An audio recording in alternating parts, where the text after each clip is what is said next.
आध्यात्मिक प्रवचन के नए वीडियोस देखने के लिए चैनल सब्सक्राइब करें, बेल आइकॉन दबाना ना भूलें। परम सत्कार जो प्यारी साध संगत जी, प्यार से कहना धनकार और साध संगत,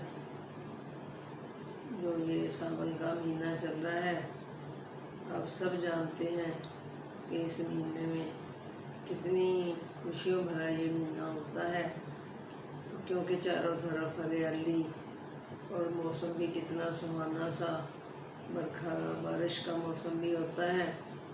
और जहाँ तीज का त्यौहार भी मनाया जाता है, और साथ ही साथ इस मंथ में जो रक्षाबंधन का त्यौहार ये हम सब के घरों में मनाया जाता है।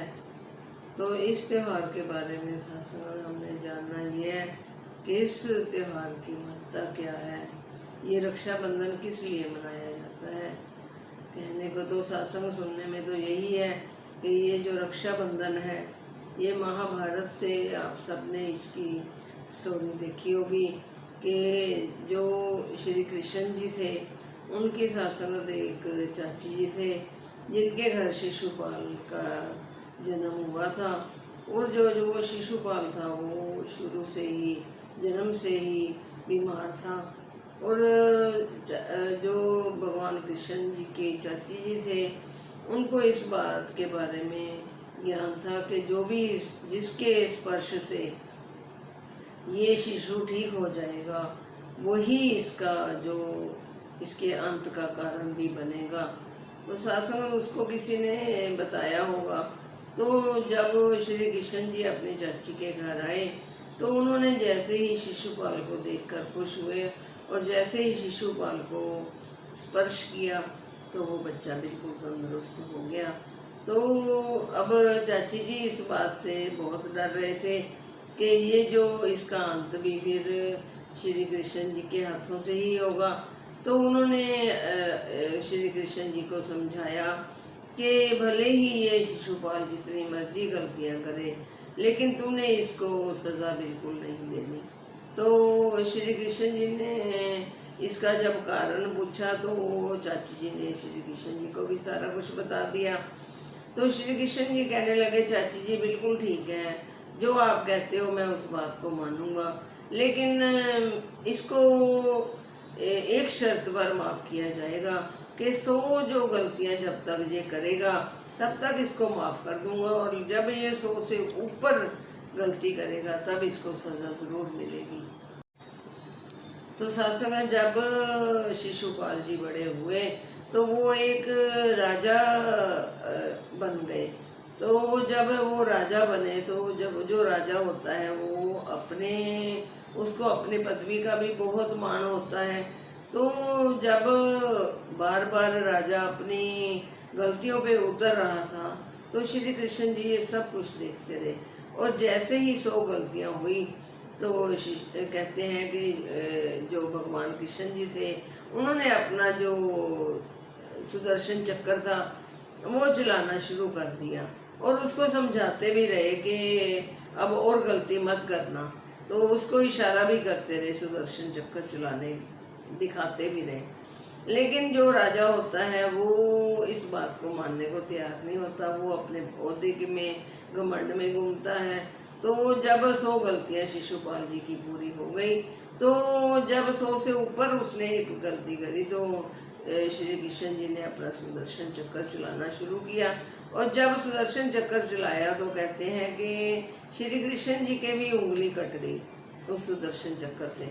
तो जो वहाँ उनके जो भगत थे, वो सब देखते रहे कि अब कैसे श्री कृष्ण जी के जो हाथ पे चोट लगी है, इसको कैसे खून बंद होगा। तो वहाँ द्रौपदी ने कहते फिर अपनी साड़ी का पल्लू काटकर उनकी उंगली के ऊपर बांधा।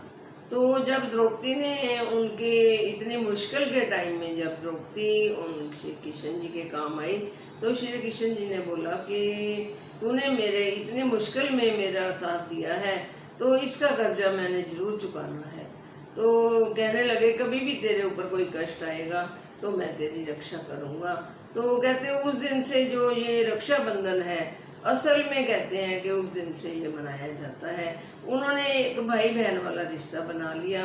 तो ये त्योहार जब से ही बड़ी धूमधाम से मनाया जाता है कि एक भाई ने जो अपनी बहन की रक्षा करनी होती है। और आप सब जानते हो कि द्रौपदी की रक्षा फिर जब कौरवों पांडवों का युद्ध हुआ तो उस टाइम पे आप सब जानते हो कि श्री कृष्ण जी ने कैसे उनकी रक्षा की। तो इस कहानी से सब अच्छे से जानते हैं। तो असल में जो रक्षाबंधन का त्यौहार है, ये भाई जो है वो बहन की रक्षा का प्रण करता है कि मैं अपनी बहन की हमेशा रक्षा करूंगा। तो शासन इस बात से बार बार ध्यान आ रहा था कि भाई तो अपनी बहन की रक्षा करेगा, उसके आगे शासन फिर बहन के भी कुछ फर्ज बन जाते हैं कि मैंने भी अपने भाई का कहना कैसे मानना है। क्योंकि भाई हमेशा, बहन जो होती है अपने भाई को सिखाती भी है, जहाँ वो गलतियाँ करता है वहाँ वो उसको सिखाती भी है, और जहाँ बहन गलती करती है फिर भाई भी उसको समझाता बुझाता है।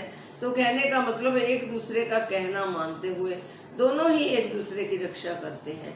तो शासन इस बात के ऊपर भी दासी का ध्यान जा रहा था कि भले ही हम अपने खेत में सब्जी लगा देते हैं या फल फ्रूट लगा देते हैं, लेकिन हमने अपने खेत की रखवाली करनी होती है। जब हम रखवाली अपने खेत की छोड़कर दूसरे के खेत की करेंगे तो शासन हमारी जो फल फ्रूट या सब्जियां लगाई हुई हैं उसको फिर कोई दूसरा काट कर ले जाएगा, तो शासन वहाँ फिर हम क्या करेंगे?